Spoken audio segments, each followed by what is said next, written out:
May mga sandali sa buhay na parang isang perpektong eksena sa pelikula. Yung tipong dahan-dahan ang takbo ng oras, lumilinaw ang lahat, at bawat detalye ay tumatatak sa isip mo.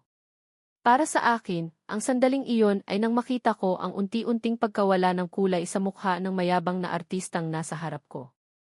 Ang kumpiyansa niya ay biglang naging abo. Ang mapang-asar niyang ngiti ay napalitan ng panginginig ng labi. Ang mga mata niyang puno ng kahanginan ay biglang nanlaki sa purong takot. Sa sandaling iyon, habang napagtatanto niya kung sino ako at kung ano ang nagawa niya, alam kong ako ang direktor ng pinakamalaking bangungot ng karera niya. At ang pinakamatindi, siya mismo ang nag-audition para dito. Pero bago ko ibigay sa inyo ang matamis na katapusan, hayaan niyo muna akong ibalik kayo sa mapait na simula sa isang coffee shop, kung saan ang nag-iisang hiling ng isang 10 taong gulang na bata ay sinira ng isang taong ang tingin sa sarili ay Diyos. Ako si Alexa. Sa isang industriyang pinapatakbo ng mga lalaki at ng mga veterano, ang pagiging isang batang babaeng producer ay isang araw-araw na laban. Madalas, kapag pumapasok ako sa isang kwarto, ang unang napapansin nila ay ang aking itsura. Marami ang nag-aakala na ang posisyon ko ay regalo lang, na nakuha ko ito dahil sa koneksyon o dahil biniyayaan ako ng gandang madaling makabukas ng pinto. Ang hindi nila alam ay ang mga pinto iyon ay binuksan ko gamit ang sarili kong dugo, pawis at luha. Nagsimula ako sa pinakamababa, nagtimpla ng kape, nagbuhat ng props, natulog sa sahig ng set. Bawat hakbang pataas ay pinaghirapan ko. Kaya naman ang kauna-unahan kong solo-produced film ay hindi lang basta proyekto para sa akin, ito ang aking buhay. Ang patunay na ang kakayahan ko ay higit pa sa nakikita ng kanilang mga mata. Dahil sa sobrang pagkaabala ko sa trabaho, bihira akong magkaroon ng oras para sa sarili o sa pamilya. Pero may isang tao na nagsisilbing santuwaryo ko, ang aking personal na sikat ng araw sa gitna ng magulong mundo ng showbiz. Ang pamangkin kong si Mia, siya ang aking paboritong tao sa buong mundo. Ang tawa niya ang pinakamagandang musika sa aking pandinig. Kaya naman sa kanyang ika-10 kaarawan, isinumpa kong ibibigay ko ang isang buong araw para lamang sa kanya. Ang hiling niya ay simple lang, ang matikman ang sikat na red velvet cake sa isang mamahaling coffee shop sa Giis. Isang maliit na hiling na buong puso kong ibinigay.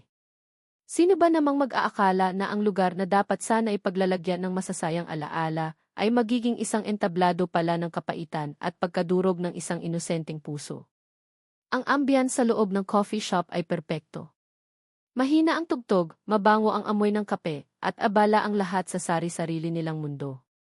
Tawa kami ng tawa ni Mia habang kinukunan niya ng litrato ang kanyang cake, na para bang iyon ang pinakamahalagang bagay sa mundo.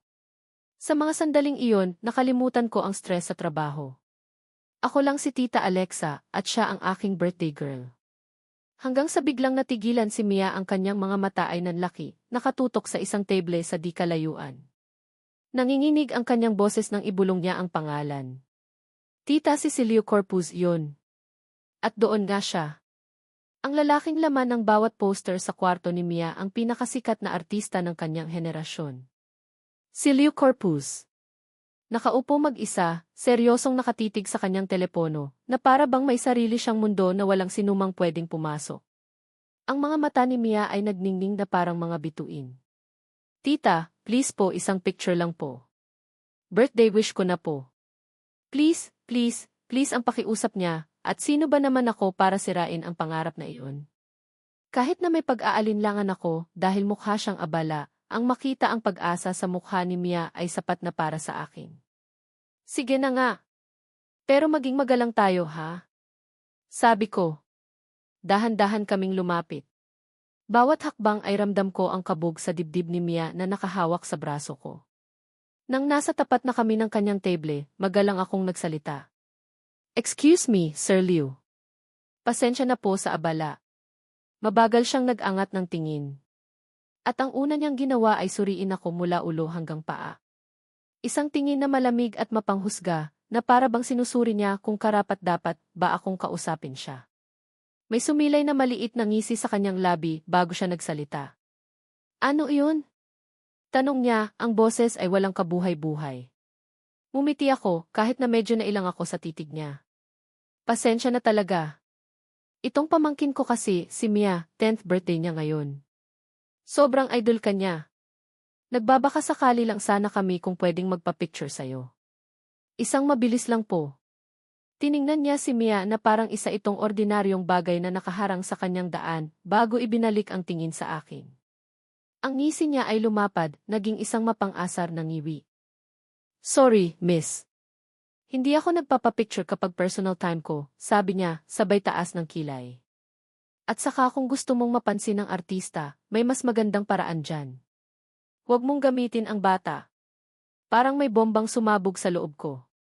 Ang insulto ay direktang tumama hindi lang sa sitwasyon, kundi sa akin mismo. Pinalabas niya na ginagamit ko ang pamangkin ko para lang makalapit sa kanya. Ang kapal ng mukha niya. Naramdaman ko ang paghigpit ng kapit ni Mia, nakita ko ang mga luhang namumuo na sa kanyang mga mata. Ang idolo niya, ang artistang pinapangarap niya, ay hindi lang bastos, masama ang ugali. Hindi po gusto lang po talaga namin ang picture, halos pabulong na sabi ni Mia. Doon na nag-umpisa ang pag-iyak niya. Isang tahimik na pag-iyak na puno ng pagkadurog. At nakita iyon ni Leo. Pero imbes na maawa, mas lalo pa siyang nainis. Bumuntong hininga siya ng malakas, sapat para makuha ang atensyon ng ibang customer. Hay nako! Umiiyak na.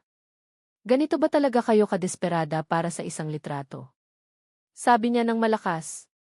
Ang mga tao sa paligid ay napatingin sa amin. Naramdaman ko ang lahat ng mata sa amin. Ang kahihiyan. Ang awa. Ang panghusga. Kung hindi niyo kayang tanggapin ang hindi bilang sagot, problema niyo na yan.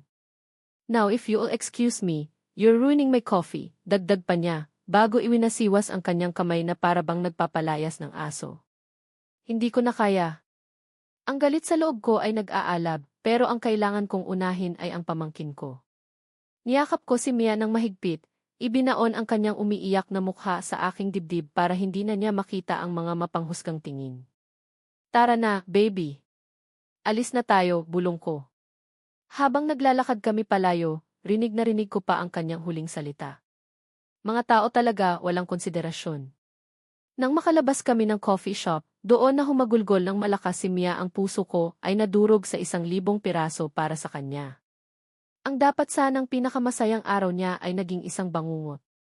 At sa loob ng sasakyan, habang pinapatahan ko siya, isang pangako ang binuo ko sa aking sarili. Hindi man ngayon. Hindi man bukas.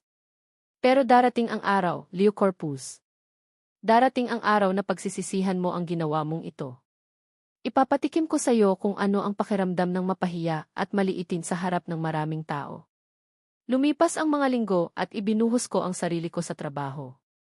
Ito ang naging paraan ko para makalimot. Nasa gitna na kami ng casting para sa pinaka-inaabangan kong pelikula. Ang lead male role ay isang karakter na charming sa labas pero demonyo sa loob. Isang papel na nangangailangan ng isang aktor na may malalim na talento. Isang hapon, sa gitna ng isang meeting, inilatag ng casting director kong si Marga ang isang pamilyar na headshot sa mesa. Alexa, direct. I think I found our perfect Marco. Si Leo Corpus. Napatigil ang mundo ko. Ang mukha niya sa litrato ay nakangiti na parabang nang aasar mula sa kabilang buhay. Si Direk Kaloy ay sumang-ayon agad. Magaling yan. Swak sa kanya ang role. Si Marga naman ay nagpatuloy at ang maganda, Alexa, gustong-gusto niya raw ang script. Ang agent niya, tawag ng tawag. Desidido silang makuha ang role na ito. Desidido pala ha. Isang ngiti ang dahan-dahang sumilay sa aking mga labi. Isang ngiti na puno ng mga ideya. Isang ngiti na nagpapahiwatig ng isang perpektong plano. Tumingin ako sa kanila, ang aking mga mata ay nagliliyab sa isang bagong determinasyon. Talaga ba? Sabi ko sa boses na puno ng kasabikan. Kung ganoon, huwag na natin siyang paghintayin. Tinitigan ko ang litrato ni Leo. Marga, tawagan mo ang agent niya. Sabihin mo, gusto ko siyang makita. Bigyan natin siya ng special audition. Hindi ito basta-basta pagkakataon. Ito ay tadhana. At ang tadhana, minsan, ay may dalang matamis na ganti. Dumating ang araw ng kanyang special audition. Pumasok si Leo Corpus sa silid na parang hari. Ang hangin ay napuno agad ng kanyang kayabangan. Umiti siya sa aming tatlo na para bang sigurado na siyang sa kanya na ang papel. Hindi niya ako nakilala. Paano nga naman niya ako makikilala? Ang babae sa coffee shop ay isang nobody sa kanyang mundo. Ang babae sa harap niya ngayon ay isang makapangyarihang producer. Sa isip niya, isa lang ako sa mga taong kailangan niyang bulahin. Ibinigay niya ang kanyang audition piece. At aaminin ko, napakagaling niya. Perpekto ang bawat linya. Bawat emosyon. Kung ibang tao lang siguro ako, baka sa kanya ko na ibinigay ang role noon din pero habang pinapanood ko siya, hindi ang aktor ang nakikita ko, kundi ang halimaw sa likod ng maskara. Nang matapos siya, pumalakpak si Direk Kaloy. Excellent, Leo. Galing. Ngumiti si Leo, ang ngiting sanay na sa papuri. Tumingin siya sa akin, naghihintay ng aking hatol. Huminga ako ng malalim. Showtime. Thank you, Mr. Corpus. That was something, simula ko, pinanatiling professional ang aking tono. May ilang tanong lang ako. Fire away, ma'am, sagot niya, puno pa rin ng kumpiyansa. Sa tingin mo, ano ang pinakamahalagang katangian ng isang matagumpay na artista, bukod sa talento? Nag-isip siya saglit, bago ibigay ang isang perpektong, friendly na sagot. Para sa akin po, humility. Ang pagiging mapagkumbaba. At ang pagmamahal sa fans. Dahil kung wala sila, wala rin kami. I always make sure to treat Divay fans with respect and kindness. Tumango-tango ako, na para bang sang-ayon na sang-ayon ako. Wow! Ang ganda ng sagot mo. Talagang pinaniniwalaan mo ba yan? Yes, ma'am. 100%, mabilis niyang sagot. Good. Tinitigan ko siya ng diretso sa mata. At dito na nagsimula ang pagbagsak ng kanyang mundo. Kasi may kwento ako sa'yo, Mr. Corpus. Tungkol sa isang producer na isinama ang kanyang pamangkin sa isang coffee shop para sa ika-10 kaarawan nito. Nakita ko ang bahagyang pagkunot ng kanyang noo. Ang pagkalito. Nagpatuloy ako, ang boses ko ay dahan-dahan at malinaw. Nagkataon, nandoon ang paboritong artista ng bata. Ang hiling lang ng bata, isang litrato. Pero ang sabi ng artista, hindi ako nagpapapicture kapag personal time ko. Tapos, tiningnan niya yung producer at sinabing, kung gusto mong mapansin ng artista, huwag mong gamitin ang bata. Bawat salita ay parang isang suntok sa kanyang sikmura. Ang kulay sa kanyang mukha ay unti-unting nawawala. Ang kanyang paghinga ay bumibilis. Pinagpapawisan na siya ng malamig. Nakatingin sa kanya sina Direk Kaloy at Marga, nagtataka sa biglaang pagbabago ng atmosfera. At nang umiyak ang bata dahil sa kahihiyan at pagkadurog ng puso ang sabi pa ng artista, hay nako. Umiiyak na. Ganito ba talaga kayo kadesperada? Naaalala mo ba ang eksenang iyan, Mr. Corpus? Tuluyan na siyang namutla. Ang kayabangan niya ay naglaho na parang bula. Napalitan nito ng itsura ng isang taong nahuli sa akto, isang taong walang matatakbuhan. Ma'am! Ma'am Alexa! Nanginginig ang kanyang boses. I'm so hindi ko po alam na kayo. Hindi mo alam na ako ang producer. Putol ko sa kanya. So kung nalaman mo bang producer ako, magiging mabait ka? Ibig sabihin, ang kabaitan mo ay para lang sa mga taong may pakinabang sa'yo. Paano na yung sinabi mo kanina tungkol sa humility? Sa pagmamahal sa fans? Hindi siya makasagot. Para siyang isdang iniahon mula sa tubig. Tumayo ako. Ang aking boses ay malamig na parang yelo. Ang karakter na ina-applyan mo ay isang taong magaling magpanggap. Ikaw din pala. Ang kaibahan niyo lang, kahit sa pagpapanggap na maging mabuting tao, sa loob ng 10 segundo para sa isang bata bagsak ka. Tumingin ako kay Marga. Marga, please call in the next actor. Wait. Ma'am, please. Bigyan niyo po ako ng second chance. I'm really sorry po. Pagmamakaawa niya, ang boses ay basag na. Humarap ako sa kanya sa huling pagkakataon. Ang second chance, Mr. Corpus, ay para sa mga taong nagkakamali. Ang ginawa mo, hindi pagkakamali iyon. Pagpili iyon. Pinili mong maging mayabang. Pinili mong manakit ng damdamin ng bata. At ngayon, ako naman ang pipili. Lumapit ako sa pinto. Pinipili kong hindi makatrabaho ang isang taong katulad mo.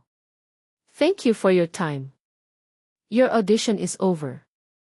Iniwan ko siyang nakatayo doon, tulala at wasak, sa harap ng mga taong saksi sa kanyang tunay na kulay. Ang nangyari pagkatapos noon ay mabilis na. Kinausap ako ni Direk Kaloy at Marga, at pareho silang sumang-ayon sa desisyon ko. Ang balita tungkol sa pagpapahiya kay Leo Corpus sa isang audition ay naging usap-usapan sa buong industriya. Ang Maritz Network ng showbiz ay nagpiesta. Nalaman ng mga tao ang tunay na dahilan at ang reputasyon na matagal niyang iningatan ay gumuho sa isang iglap. Pumili kami ng bagong aktor, isang taong hindi kasing sikat niya, pero doble ang talento at triple ang kabaitan.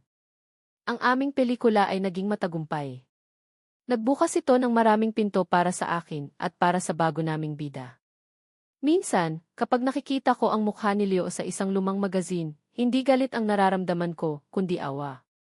Awa, dahil ang kasikatan ay madaling mawala, pero ang masamang ugali ay mananatili kung hindi mo ito babaguhin. Dinala ko ulit si Mia sa coffee shop. Umorder kami ng parehong red velvet cake. At habang kumakain kami, ikinuwento ko sa kanya, sa paraang maiintindihan ng isang bata, kung paano minsan, ang pagiging mabuti ay ang pinakamagandang ganti sa lahat. Ngumiti siya, isang ngiting totoo at walang bahid ng sakit. You're my superhero, Tita Alexa. Sa huli, iyon lang ang mahalaga.